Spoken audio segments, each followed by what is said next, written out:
You are on mute, Tobias.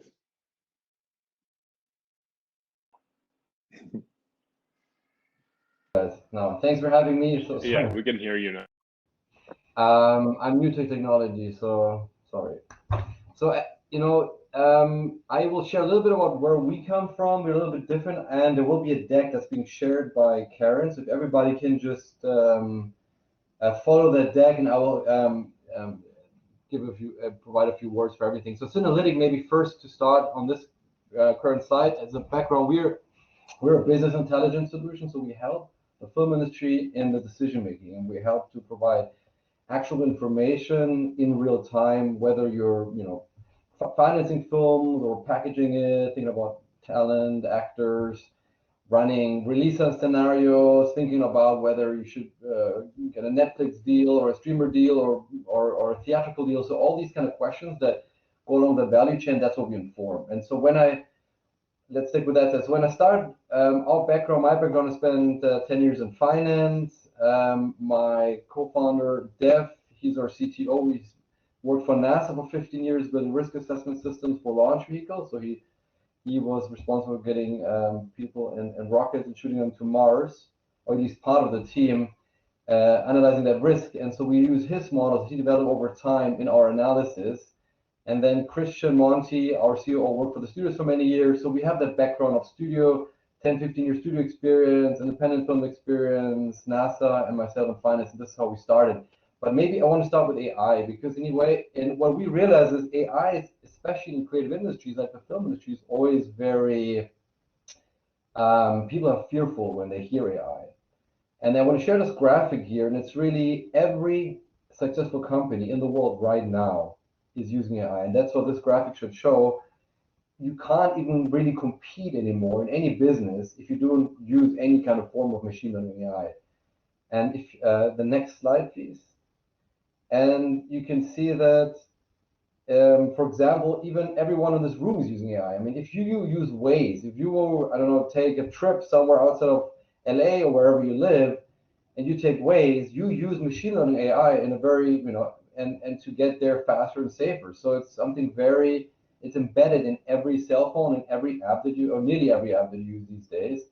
And so it's very much a very common thing, and it's very broad. And as Google said, their focus is really going away from the cloud, and I think to AI, because this is just an assistant system for humans. The next slide, please.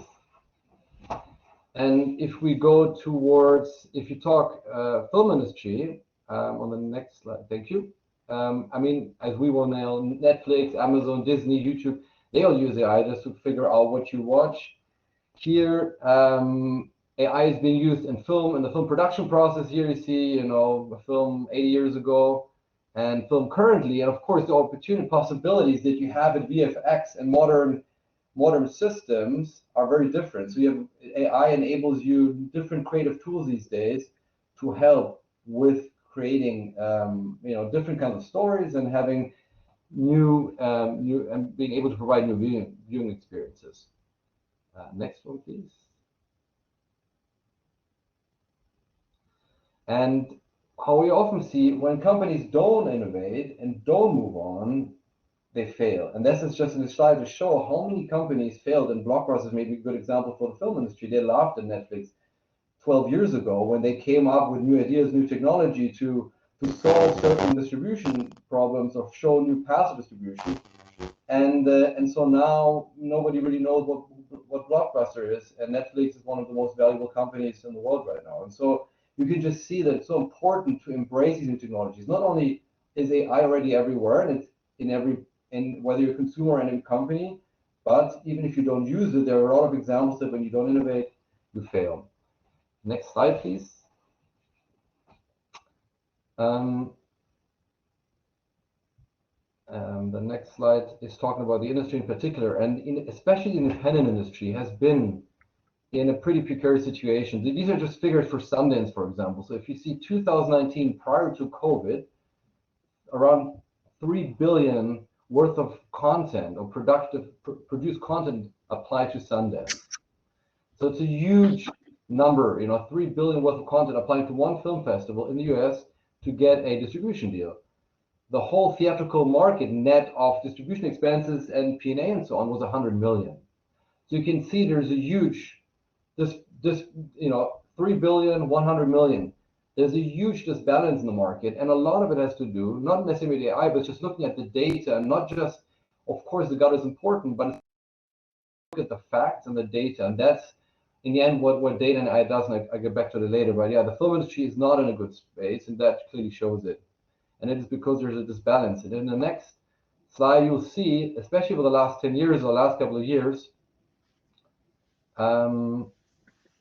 thank you. A lot of film companies went bankrupt, and there are various reasons for it, but a lot of times is, decision making that was maybe too risky, maybe it wasn't, oftentimes it's maybe not the right risk framework that's being applied when you operate as a film industry, because film is highly risky, as we all know.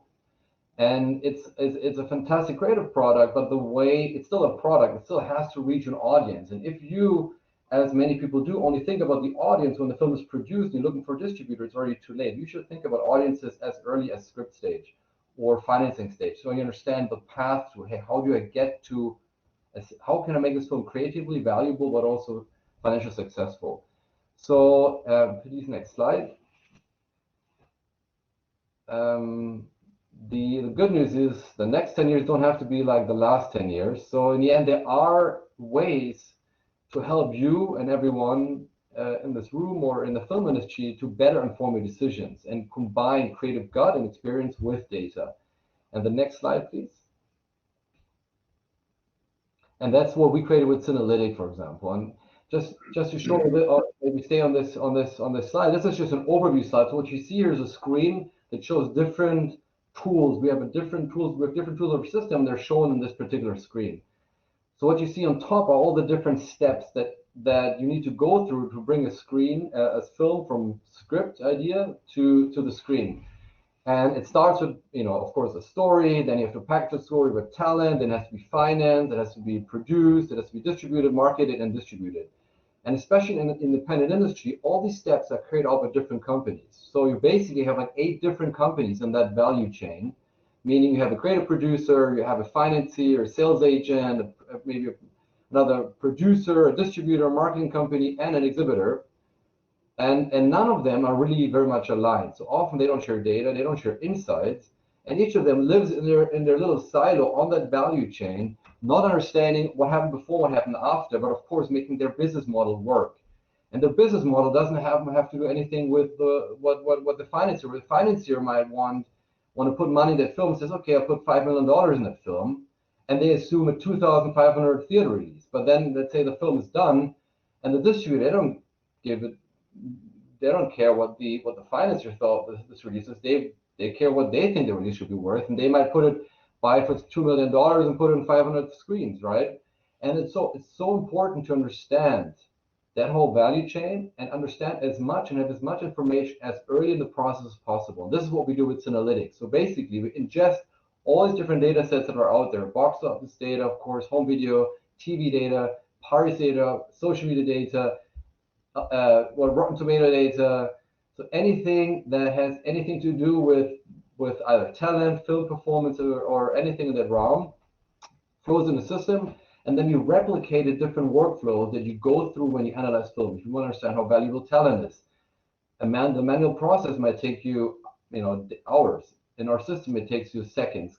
We for example, track 550,000 talent, and we rank them by territorial value, media value, social media tracking, so all these insights. You can predictively forecast revenues. So you can we develop predictive models that were pioneered at NASA, where we understood, so which factors in film actually drive performance? Budget, genre, of course, the talent involved, the release strategy. So you can understand and run projects based on 19 factors that we saw important, and predict film revenues this way. You can analyze release patterns. So our system basically is it's like a business intelligence platform, and it does very complex number crunching, but all this is taken care of by the AI and the machine learning. And so as the user, as a non-Excel wizard, or just regular a film producer or studio executive, you don't have to understand how complex all this is. The system does the calculations and ingest that data set, all you do is use the system to iterate, to learn, to analyze, to research. And this is what we show here. I mean, there are a couple more slides, but I think I'm running out of time. So I just wanted to, so if you focus on this screen, and we can share the deck. This is, for example, for film that's being launched here at the AFM or being sold here. And based on a couple of assumptions, just created a forecast. And you can see sort of what's the value of Tom Hardy, which territories, which media, which genres is Tom Hardy valuable. What does this film make in the US, in box office, home video, and TV, taking into account current trends, or internationally? Which territories will this work? What doesn't work? What's the best release strategy? Should this go out on 2,000 screens, 3,000, based on similar films? We can show you, or who are the distributors that buy that kind of film. That's normally a lot of information. It takes hours and days to figure out in the system. You can run such an analysis in 20 minutes. And also there's a waterfall in there, and there's an RI you can see in the down there, and the waterfall takes into account your costs, and it's a system for the user. So it's not us running anything. We're a software company. We give the system to you, the film professionals, producers, studio execs, financiers, and you can use this for your own projects. So that's analytic based. That's how we use it, either combining data, work project management that we digitize workflow in a cloud-based system that you can access from everywhere, and it's multi-user. And then we visualize it very nicely so everybody can navigate very easily. And I think that, Tobias, is exactly the point on having AI nowadays in our industry, is to add that useful tool that is brought by the technology that for many years wasn't available. And so I work for Ingenious. We are not an AI developer. We are large financiers. We invest in movies and television shows, from independent to studio-like. We analyze a huge amount of submissions and data every year, and we have to process a very large amount of key components and elements before we greenlight our process. And of course, we have our Excel models and data set, and there is a lot of experience that goes into play, because we work in a very complicated industry that often, as Tobias said, is not very transparent, it's not very easy to read, and there's so many fine details in the production process, financing process, distribution process, that it's a lot to analyze. So what is key to me and for us is to add any useful tools to make this greenlighting process more informative and more more educated, rather than just having a man on a computer doing Excel calculation in this decision-making process. Using the example that Tobias had on the Google Maps, even if you know where the direction is, you ask the AI to tell you what the different routes could be. And of course, it doesn't mean that that's the quickest and always the best route, but it's an assistive tool to make that process faster, more more informative in itself, and based on a greater amount of data. And I think if the question is that going to replace the experience of a film executive or a studio, the answer is no. We don't want to lose our jobs to a machine, but at the same time, you have to acknowledge that adding any tools and technology that could make that process a better process, it's very necessary to survive in this business. And the reality is, a lot of companies are already using it. The platforms are using it. A lot of distributors are using it. And from our end side of the spectrum, we want to be on the very forefront of those companies being able to have the best tools to analyze those decisions. I think what's interesting is usually when you're assessing the greenlighting process, there's so many factors that can change, and to analyze the changes, it does take time, and sometimes you get very distracted in what the potential scenarios could be. AI for us come into hand because it's a very quick way to look at any possible scenarios, and you still have to make a decision within that, But suddenly you are being presented with a huge amount of information that's much more accessible than what it used to be, just on an Excel file or a Word document. So I think guiding that decision process, not making the decision process for you, but like there's assistive tool, that is the key of using AI for me in our industry. That's really great to hear from your perspective, Andrea. Can you talk a little bit more about your evaluation criteria? As I'm sure you've looked at a lot of different tools out there, different data sets. How did you come across, company like Synalytics, and then how do you decide to go with them? What was your evaluation criteria? And then the second part of the question I have is, are you actually seeing good ROI from using AI in your green lighting process? So let me start from the last question. I think it's there's still a way to go before we can connect profitability and return of investment to the use of AI. I think there's still so much that it's up to human decision and factoring the decision-making process that will affect what the returns of investment is. And I think if you use the example of other financial industries where, like hedge funds, for example, using a lot of AI-driven hedge funds, which sometimes outperforms the market, and I think it's based on analytical data that the technology can process. For firms, I think we are not there yet, but that's the direction that we need to follow, where we go hand in hand with the technology to maximize the return on investment. How we scope the market for that AI, well, I think at this stage, it's still like an initial stage. It's not like the very beginning, but I would say we're only a few years into that process.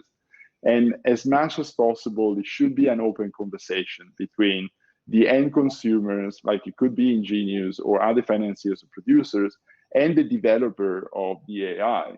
Synalytic for us is a good example because I think Tobias and I met a few years ago and started a conversation around what they were developing and around what we need from the AI. And I think that conversation is still very much ongoing. I think Tobias can talk about it as well. But, I'm not fully satisfied. I'm satisfied with what the technology is, but I don't think we reach an endpoint yet. I think there's so much more that the AI can give. But it's only by asking the technology the right questions that then the developer can make something that you need.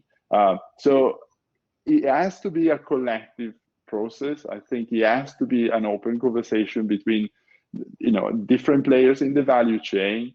I think the value chain ultimately is going to benefit from an increased use of AI and technology, and it's evolving. And I think the pandemic that is heavily affecting, dramatically affecting our industry. If there's one positive, is that a lot of the conversation that were happening before the pandemic and has been happening for a number of years are now accelerating because of what's happening.